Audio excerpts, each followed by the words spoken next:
just when things were sort of starting to pick up again after that amazing performance, they stopped again. And what happened? The sound stopped. Another client had gone over and unplugged the music again. Now, this was a woman,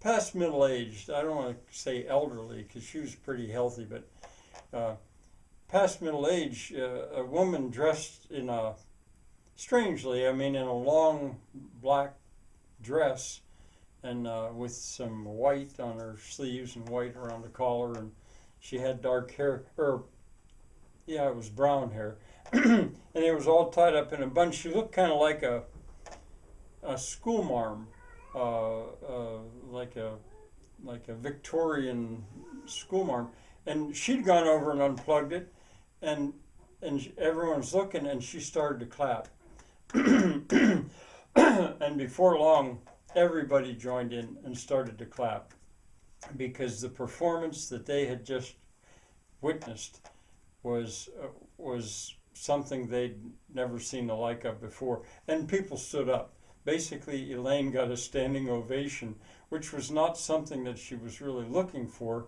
She almost had done it in self-defense, but she, nodded her head graciously as she could, and and then the woman, what was her name, Mrs. Divert. Well, she explained.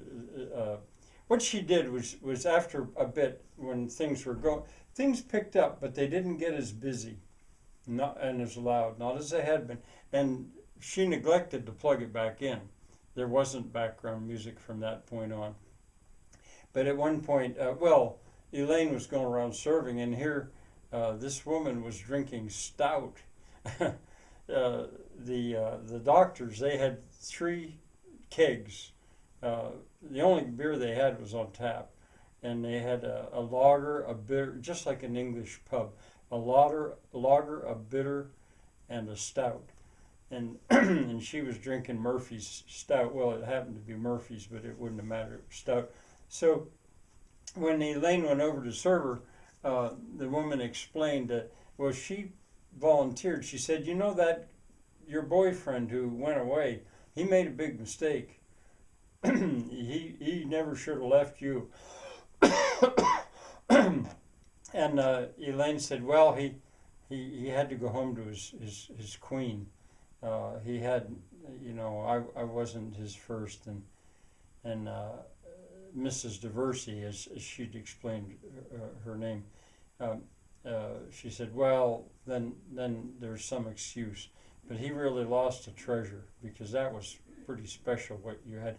Now, she explained to Elaine that she was a retired schoolmarm. In fact, she was a school teacher. She'd been an English teacher of the old school kind. I mean, really strict Elizabethan, or not Elizabethan, Victorian. There was a proper way to do things, and that was, her world was proper. And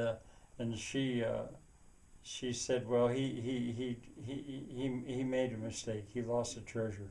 That was an amazing performance you just made. Have you ever? This is Mrs. Diversey now, retired school teacher talking. She said, you could make a singer of tales. Do you know what that is?